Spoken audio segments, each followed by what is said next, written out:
विषय चल रहा है, ईश्वर का भली भांति ध्यान किस प्रकार से करना योग्य है। भली भांति ध्यान योग्यता पूर्वक करने का अर्थ है अपनी आत्मा की उन्नति करना और तत्व ज्ञान को प्राप्त करके आगे बढ़ना, क्योंकि तत्व ज्ञान का आधार है सुख प्राप्त करा देना।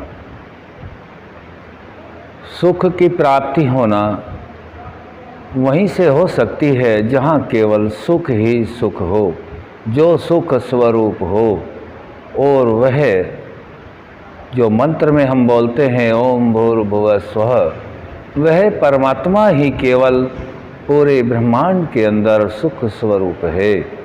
इसीलिए ऋषियों ने सभी मानव मात्र के कल्याण के लिए यह संध्या का प्रकरण नित्य कर्म में रखा हुआ है, जो हमें करना ही होता है। और परमात्मा का ज्ञान वेद के अनुसार ही हम सभी को करना योग्य है, जो ईश्वर की वाणी स्वतः प्रमाण है।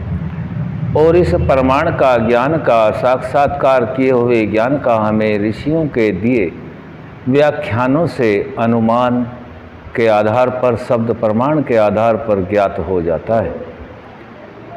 इसी विषय को, लुप्त हुए ज्ञान को महर्षि दयानंद सरस्वती जी ने ऋषि ब्रह्मा से लेकर जैमिनी मुनि पर्यंत जो इन सभी का मत है, उस मत के अनुसार सभी मनुष्य जाति के कल्याण के लिए यह प्रकरण रखा हुआ है। इसमें आगे का प्रकरण है मनसा परिक्रमणा मंत्रः। भूमिका को हम समझ चुके हैं। इस प्रकरण के अंदर 6 मंत्रों को रखा गया है। पहले मंत्र का थोड़ा सा भाग हमने जाना है, अब उसको पुनः दोहराते हुए आगे बढ़ते हैं। ओम प्राचीदिग्निरधिपतिरसितो रक्षितादित्य ईशावः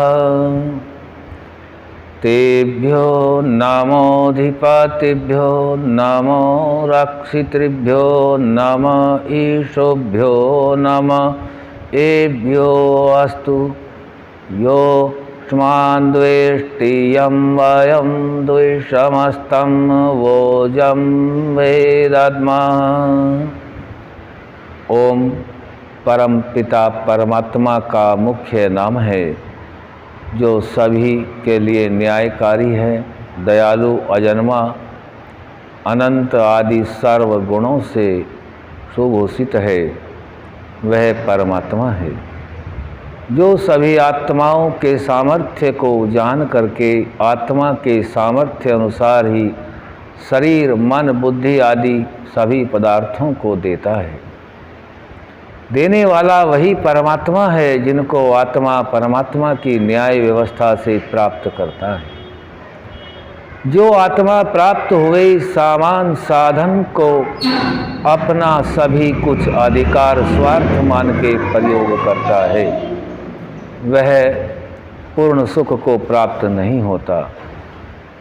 वह आत्मा परमात्मा के दिए हुए ज्ञान, सभी साधन आदि का समुचित प्रयोग करके और उसी का एहसान मान करके आगे बढ़ता है। वह आत्मा पूर्ण सुख को प्राप्त होता है, जो उन्हीं ऋषियों के ज्ञान के अनुसार जो साक्षात्कार परमात्मा का किए होते हैं,